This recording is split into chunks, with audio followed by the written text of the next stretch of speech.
السلام علیکم ناظرین، میرا نام ہے محمد حسنین اور آپ دیکھ رہے ہیں یوٹیوب چینل اسلامک انفو۔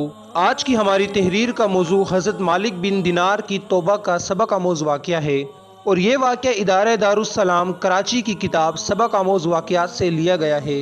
حضرت مالک بن دینار سے جب ان کی توبہ کا سبب پوچھا گیا تو انہوں نے فرمایا کہ میں ایک سپاہی تھا اور شراب کا عادی تھا۔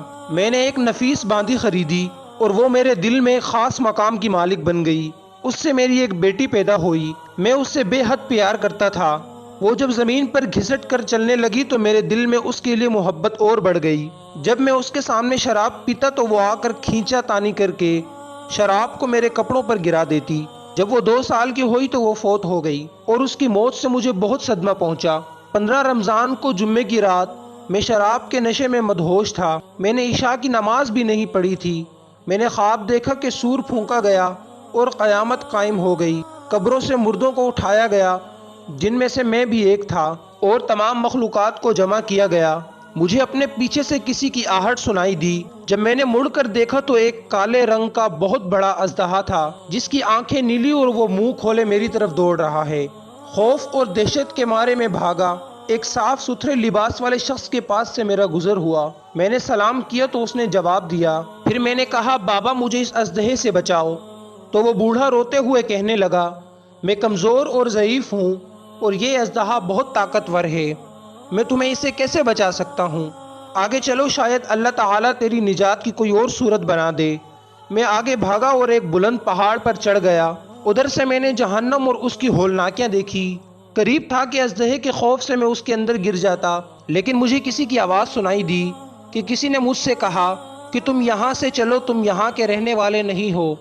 میں اس کی بات سے مطمئن تو ہو گیا اور وہاں سے لوٹا، مگر اژدہا اب بھی میرے پیچھے تھا۔ پھر اسی بوڑھے سے دوبارہ ملاقات ہوئی تو میں نے پھر درخواست کی کہ مجھے اس اژدہے سے بچاؤ، تو وہ بوڑھا پھر سے رونے لگا اور کہا، میں کچھ نہیں کر سکتا، البتہ اگر تم اس پہاڑ کے پاس جاؤ جہاں لوگوں کی امانتیں ہیں، اگر تمہاری کوئی امانت ہوگی تو وہ ضرور تمہاری مدد کرے گی۔ میں نے وہاں چاندی کا ایک گول پہاڑ دیکھا جس میں جگہ جگہ سوراخ تھے اور روشن دانوں پر پردے لٹکے ہوئے تھے، اور ہر روشن دان پر سونے کے 2 پٹے تھے جن کے قبضے یاقوت کے تھے، اور وہ ریشمی پردے موتیوں سے سجے ہوئے تھے۔ جب میں نے پہاڑ کی طرف نظر دوڑائی تو فوراً وہاں بھاگا۔ جب میں پہاڑ کے قریب پہنچا تو ایک فرشتے نے آواز دی، پردے ہٹاؤ اور دروازہ کھول دو، اس حاجت مند کی شاید یہاں کوئی امانت ہو جو اسے اس کے دشمن سے نجات دلائے۔ میں نے دیکھا کہ پردے ہٹ گئے اور روشن دانوں سے بہت سارے بچے میری طرف جھانکنے لگے۔ ان کے چہرے چاند کی مانند سفید تھے۔ اژدہا بھی میرے نزدیک پہنچ چکا تھا۔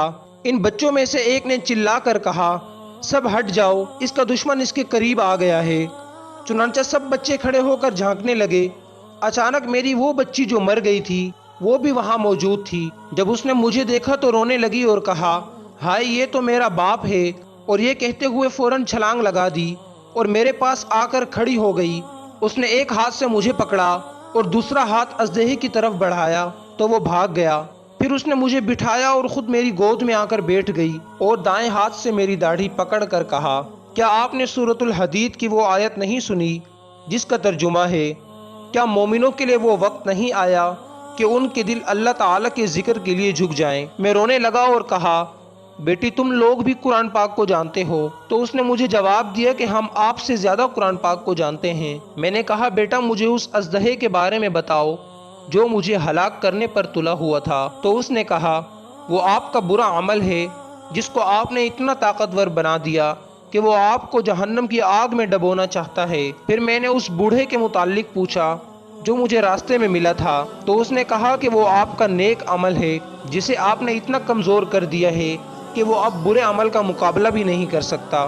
پھر میں نے اس سے پوچھا کہ تم اس پہاڑی میں کیا کرتی ہو؟ تو اس نے کہا کہ ہم مسلمانوں کے بچے ہیں اور یہاں قیامت تک رہیں گے اور اپنے والدین کے لیے اللہ تعالیٰ سے سفارش کریں گے۔ مالک بن دینار فرماتے ہیں کہ میں گھبرا کر اٹھا اور صبح کو میں نے شراب چھوڑنے کا عہد کیا اور شراب کے تمام برتن توڑ ڈالے اور اللہ تعالیٰ سے سچے دل سے عہد کیا، بس یہی میری توبہ کا سبب ہے۔ اس واقعے سے ہمیں یہ معلوم ہوتا ہے کہ اگر اولاد بچپن میں فوت ہو جائے تو مایوس نہیں ہونا چاہیے، بلکہ اللہ تعالیٰ کی مرضی پر راضی رہنا چاہیے۔ یہ بھی اللہ تعالیٰ کے امتحانوں میں سے ایک امتحان ہوتا ہے، اس لیے اسے اللہ تعالیٰ کی رضا سمجھ کر اس پر صبر کرنا چاہیے، کیونکہ یہی نابالغ اولاد آخرت میں کام آنے والی ہے۔ کیا پتہ اللہ تعالیٰ ان ننھے پھولوں کی سفارش کی بدولت ہماری مغفرت فرما دیں۔ اللہ تعالیٰ ہمیں اس پر عمل کرنے کی توفیق دے۔ اور اسی کے ساتھ ہمارا آج کا واقعہ اختتام پذیر ہوا۔